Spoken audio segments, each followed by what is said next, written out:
Amados irmãos, nos coloquemos em pé e abramos a palavra de Deus na primeira epístola do apóstolo Paulo aos Tessalonicenses, capítulo 5.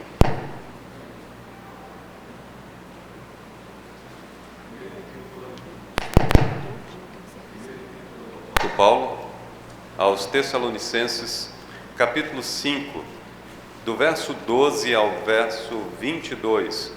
É a porção que nós vamos ler, refletir e meditar na palavra do Senhor. 1 Tessalonicenses, capítulo 5, versículo 12 ao 22. Faremos uma leitura responsiva dessa porção. Eu lerei os versículos pares, a igreja responde com os versículos ímpares. Diz assim a palavra do Senhor: Agora vos rogamos, irmãos, que acateis com apreço os que trabalham entre vós e os que presidem no Senhor e vos admoestam.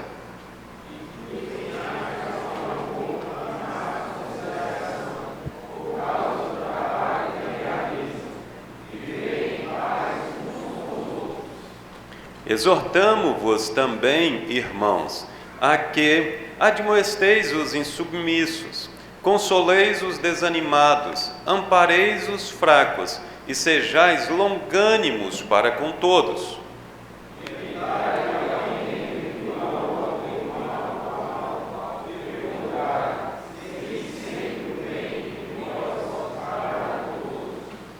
Regozijai-vos sempre. Em tudo dai graças, porque esta é a vontade de Deus em Cristo Jesus para convosco. Não desprezeis as profecias.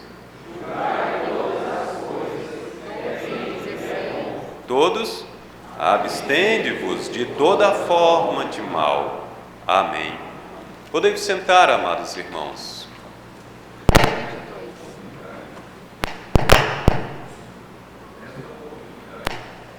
Nós vamos refletir na palavra do Senhor e a mensagem de hoje tem como título Relacionamentos Santos e Saudáveis, baseado em 1 Tessalonicenses, capítulo 5, do verso 12 ao verso 22. Então, sobre isso, sobre relacionamentos que nós vamos falar nesta porção das Sagradas Escrituras. Queridos irmãos, nós somos seres relacionais, criados por um Deus relacional e santo, para desenvolvermos múltiplos relacionamentos santos e saudáveis ao mesmo tempo. Nós somos chamados para vivenciar uma multiplicidade de relacionamentos de forma harmônica e concomitante em todas as nossas áreas. Nós não conseguimos e não fomos projetados por Deus para viver um relacionamento de cada vez, um relacionamento por pessoa. É uma sabedoria grande da parte de Deus ser um ser múltiplo nos relacionamentos e nos fazer um ser múltiplo também de relacionamentos. É por isso que nós vamos aprender, à luz da palavra de Deus, como vivenciar de forma santa e saudável a multiplicidade dos relacionamentos conforme a palavra de Deus. Nesta porção que nós acabamos de ler, nós somos convidados a avaliar vários relacionamentos em várias instâncias da nossa vida. E você vai ter a oportunidade de, caminhando, ver um pouco disto. Especialmente porque o que acontece? Por conta das dificuldades que nós temos de nos relacionar com as pessoas e talvez até também com coisas, os relacionamentos são as principais fontes de onde tem vindo depressão, ansiedade e os distúrbios emocionais e mentais. É necessário nós sermos tratados na nossa forma de nos relacionar uns com os outros e na forma de nos relacionarmos com as coisas. Porque quando nós tratamos pessoas, nós tratamos de relacionamentos. Para nós curarmos pessoas, temos que curar os seus relacionamentos. Para corrigirmos pessoas, temos que corrigir os seus relacionamentos. E a palavra de Deus é o melhor instrumento para corrigir pessoas, corrigindo os seus relacionamentos. Não existe terapia melhor do que a palavra de Deus. Não existe fonte melhor do que a palavra de Deus. E é por isso que nós devemos nos voltar para a palavra de Deus e ver o que o Senhor nos fala em sua bendita palavra sobre isso. E amados, por que é possível nós desenvolvermos relacionamentos santos e saudáveis? Por que nós que estamos aqui podemos fazer isso? Porque nós somos irmãos, fazemos parte de uma família, a família de Deus. E nós fazemos parte desta família porque nós temos crido na morte e na ressurreição de Cristo Jesus, quando nós recebemos o Espírito Santo. Nós somos da mesma família porque nós aguardamos a volta triunfante de Jesus Cristo, a qual todo olho o verá. Por isso nós estamos unidos, por isso nós somos irmãos, por isso nós somos uma família. E assim, por conta desta questão, é que vem as instruções que o apóstolo Paulo nos coloca aqui, dos versos 12 a 22. E ele vai falar conosco acerca de áreas de relacionamento dentro da igreja e fora da igreja. Sigamos então vendo algumas das abordagens que o apóstolo Paulo nos apresenta. Nos versículos 12 e 13, ele vai falar acerca do relacionamento com a igreja, da igreja com a liderança da igreja. É interessante que o apóstolo Paulo, ao escrever as suas epístolas, ele utiliza bastante a palavra irmãos. Alguns estudiosos apontam que ele usa pelo menos 60 vezes a palavra irmãos nas suas epístolas. E sabe, só em 1 e 2 Tessalonicenses, 2 das 13, ele usa 27 vezes a palavra irmãos. Falando aos membros da igreja na cidade de Tessalônica, uma das questões que ele trabalha com afinco naquela igreja, usando várias vezes, e o capítulo das epístolas de Tessalonicenses que ele mais usa a palavra irmãos é o capítulo 5, no qual nós estamos lendo nesta oportunidade. Então ele está direcionando essa palavra aos irmãos, e é por isso que está aí. Ele diz: agora vos rogamos, irmãos. Depois de falar acerca da vinda de Jesus Cristo, ele se volta agora para estes preceitos, para tratar os relacionamentos. E ele faz uma abordagem porque esta é uma tratativa que é para todas as pessoas, não era exclusiva da igreja em Tessalônica, mas nós percebemos pelo escrito do apóstolo Paulo nas demais epístolas que era uma necessidade de todas as igrejas às quais ele escreveu. E ele diz: agora vos rogamos, irmãos, que...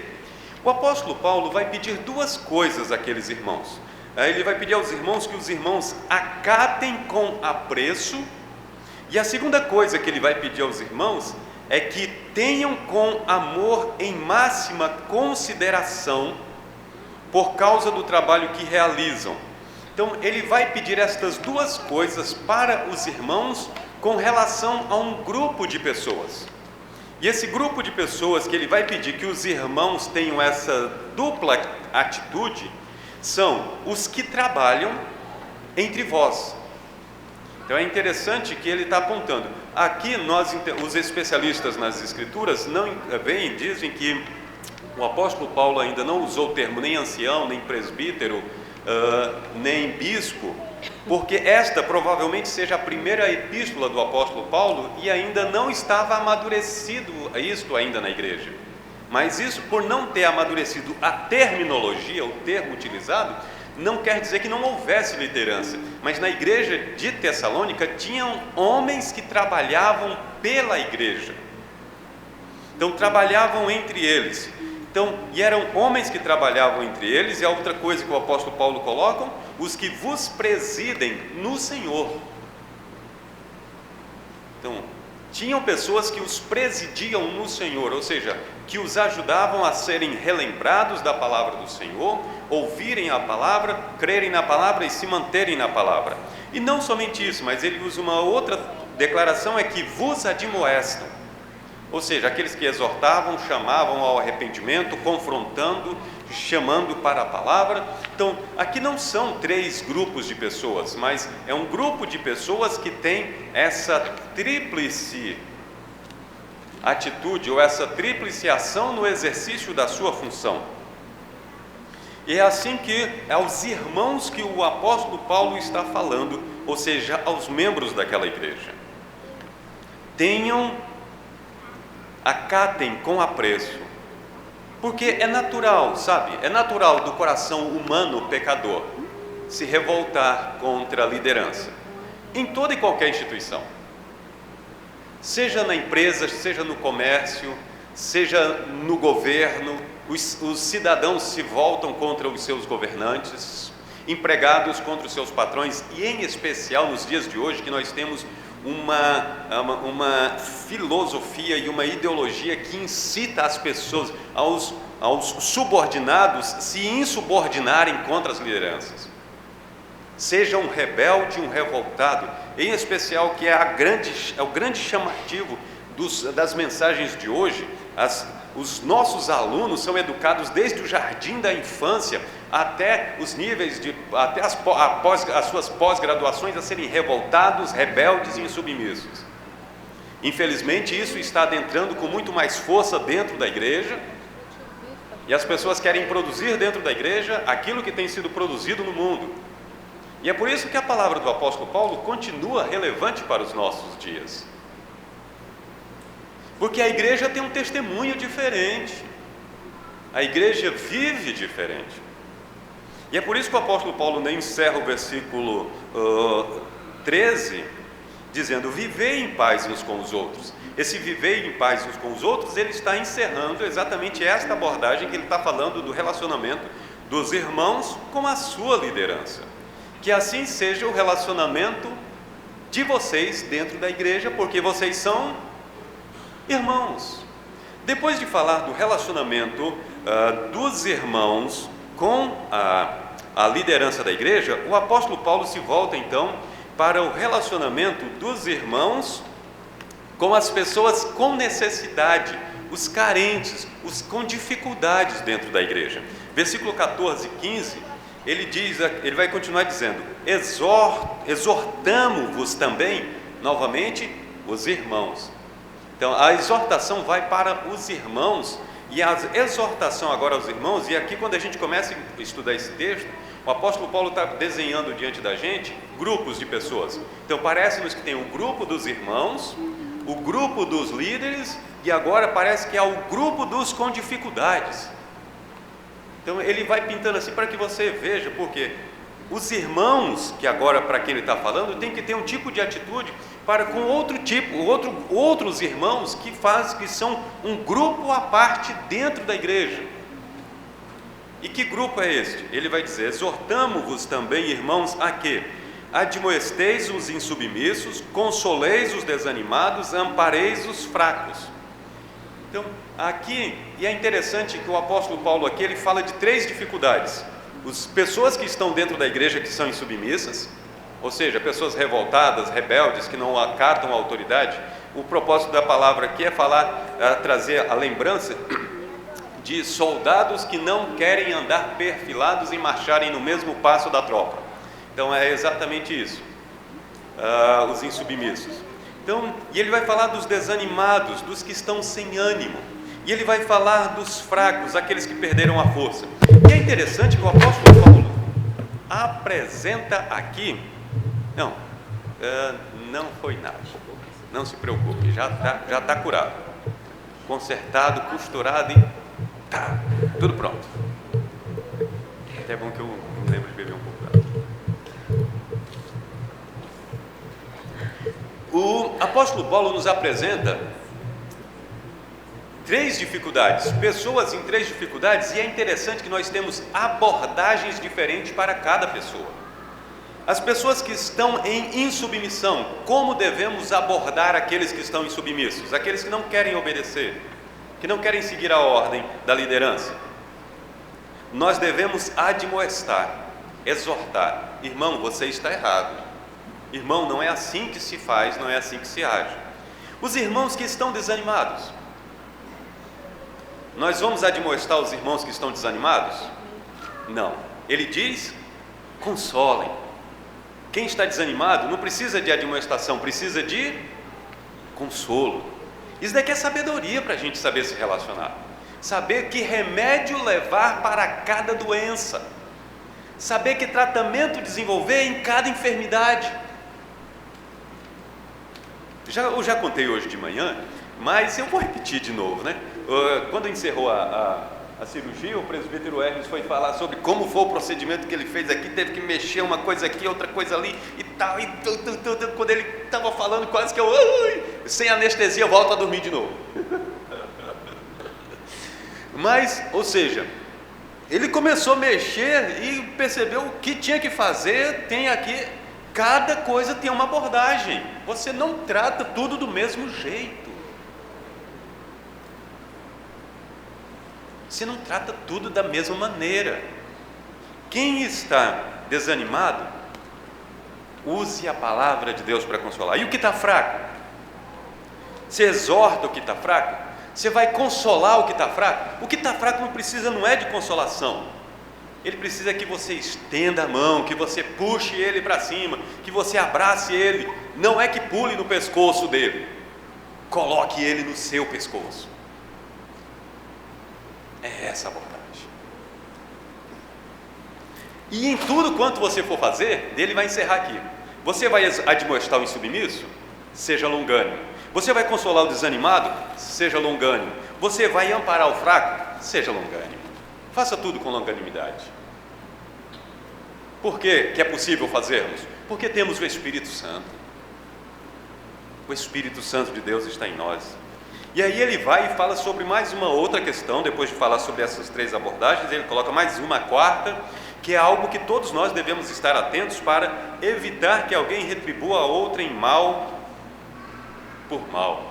Então, devemos viver uma vida de vigilância para que você não permita que ninguém dos seus irmãos retribua o mal por mal. Ou seja, aqui ele já vai falar sobre um outro tipo de pessoa, aqueles que têm pavio curto. Aqueles irmãos que, eu não levo desaforo para casa. Então, cuide desses irmãos também. Cuide para que eles não retribuam mal com mal. Por quê? Que tipo de atitude deve ter? Pelo contrário, segui sempre o bem entre vós e para com todos. Então é assim que nós tratamos os irmãos que estão carentes, com dificuldades e necessitados. E essa é a abordagem que o apóstolo Paulo nos coloca nesta porção. Então nós já vimos aqui o relacionamento dos irmãos com a liderança, o relacionamento dos irmãos com os que estão em dificuldades dentro da igreja. E agora ele vai caminhar para uma outra parte. Nós vamos ver agora como nós devemos nos relacionar com Deus. Porque ele vai dizer então dos versículos 16 a 18, regozijai-vos sempre, orai sem cessar, em tudo dai graças. Ele nos dá três declarações, nos dá três imperativos, para você aprender a, como ele disse em Filipenses, alegrar-se sempre no Senhor. Outra vez vos digo, alegrai-vos, regozije-se. Viva uma vida de alegria no Senhor. Só pode viver alegre no Senhor quem está andando com o Senhor, quem conhece o Senhor e se alimenta da palavra do Senhor. Ele nos chama a um compromisso de orar sem cessar. Não é viver o tempo todo fechado dentro do seu quarto orando, mas é viver orando em espírito em todo instante. E é possível você fazer isto em todo momento. E esse viver em oração todo instante não exclui a necessidade e a atitude diária de eu me fechar no meu quarto, entrar no meu quarto, fechar a porta do meu quarto e falar com meu Pai em secreto, como nosso Senhor Jesus nos instruiu. Muito pelo contrário, se eu viver uma vida de oração em espírito diária, será muito mais fácil eu desenvolver esta atitude do meu exercício devocional privado particular no momento reservado para eu e o Senhor. em tudo dar graças? Quem consegue em tudo dar graças é quem vê a mão de Deus em todas as coisas. Quem não consegue ver a mão de Deus em todas as coisas não consegue dar graças. E aí ele conclui esses três imperativos, o porquê que a gente deve viver desse jeito no nosso relacionamento com Deus. Porque esta é a vontade de Deus em Cristo Jesus para conosco. Depois do terceiro relacionamento, ele vem relacionamento com a liderança, relacionamento com os irmãos em dificuldades, relacionamento com Deus, e agora ele vai para uma quarta área de relacionamento, o nosso relacionamento com a palavra de Deus. Essas abordagens do versículo 19 a 22 nos apontam para o relacionamento com a palavra. Quando ele diz, não apagueis o espírito e não desprezeis as profecias, ele nos dá dois imperativos negativos. Não tenham esse tipo de atitude. O não apagar o espírito e não desprezar as profecias pode ser chamados de declarações sinônimas e complementares, porque nesse período, como nós estamos na primeira epístola do apóstolo Paulo, as escrituras, e a primeira epístola a ser escrita, o apóstolo Paulo ainda vai escrever todas as demais epístolas. Pedro não escreveu nenhum dos evangelhos estão escritos, João não escreveu nada ainda. Fazia parte da prática da igreja ainda os dons estarem em atividade, os dons revelacionais dos quais o Senhor estava revelando a sua palavra estarem em evidência. E é por isso que ele fala dessa maneira, não apagueis o espírito e não desprezeis as profecias. Os dons revelacionais estavam em evidência e em utilização dentro da igreja, para cumprir os propósitos da edificação da igreja. Em especial, como o apóstolo Paulo em 1 Coríntios vai falar sobre o dom da profecia, que ele serve para admoestar, para exortar e para consolar. Que é a função da pregação da palavra de Deus, que depois que o Senhor nos dá a sua bendita palavra por completo, para a gente não apagar o espírito e não desprezar as profecias, é não fazer ouvido de mercador com o ensino e a fiel pregação da palavra de Deus corretamente aplicada nos nossos corações. E como que nós devemos, como é esse viver de não apagar o espírito e não desprezar as profecias? É o que ele coloca para nós, é para que a gente, observando as escrituras, ouvindo, refletindo nela, a gente aprenda a julgar todas as coisas, e ao julgar todas as coisas, aprender a reter o que é bom e tomar uma atitude. Qual é a atitude? Abster-se de toda forma de mal. Bem prático o apóstolo Paulo, prático, direto e objetivo. Esta é a vontade de Deus para as nossas vidas. E é assim que nos relacionamos com a palavra de Deus. Assim o apóstolo Paulo nos conduz para 4 áreas dos nossos relacionamentos. Relacionamento com a liderança, dos irmãos com a liderança, dos irmãos com dificuldades, de toda a igreja com Deus, de toda a igreja com a palavra de Deus. E é importante isso, essa abordagem do apóstolo Paulo, porque hoje nós temos muitas pessoas que têm um bom relacionamento com a palavra de Deus, mas não têm relacionamento com Deus. Tem muita gente que sabe muito da palavra de Deus, mas não sabe nada de andar com Deus e viver no poder do Espírito Santo. Não é possível. Nós temos que ter um relacionamento com a revelação, mas o relacionamento com a revelação não é o relacionamento com o autor da revelação. A revelação é para nos conduzir para o relacionamento com Deus, a revelação está aqui para que nós nos relacionemos com o nosso Senhor. Assim, queridos, caminhando para a conclusão, nós temos que fazer algumas aplicações do que nós acabamos de ouvir. E a melhor maneira de fazermos estas aplicações é fazendo algumas perguntas para nós mesmos. E aí essas perguntas podem ser feitas da seguinte maneira: quanto amor e respeito você tem pelos líderes da igreja? Como você tem tratado os irmãos que estão em dificuldades? Como você está reagindo a tudo quanto Deus está fazendo? E como você tem recebido e obedecido às pregações da palavra de Deus? Essas perguntas têm o propósito de você se autoexaminar e reagir ao que acabou de ouvir. não vivemos esses relacionamentos um de cada vez, vivemos esses relacionamentos o tempo todo nas nossas vidas. Por isso, precisamos estar ouvindo a palavra de Deus e usando-a nesse momento aqui em todas as coisas, em todos os relacionamentos entre nós, para que sejamos santos, porque esta é a vontade de Deus para as nossas vidas. Não sei como está a sua vida, mas independente de como esteja, que a ação do Espírito Santo produza o tratar do seu coração com relação aos seus irmãos, para que seja tratado o seu relacionamento com os demais irmãos e os relacionamentos entre nós sejam tratados, cresçam na graça e no conhecimento de Cristo e tenhamos relacionamentos santos e saudáveis como igreja, para a glória de Deus Pai. Que o Senhor aplique sua palavra aos nossos corações e produza em nós tudo quanto lhe apraz. Amém.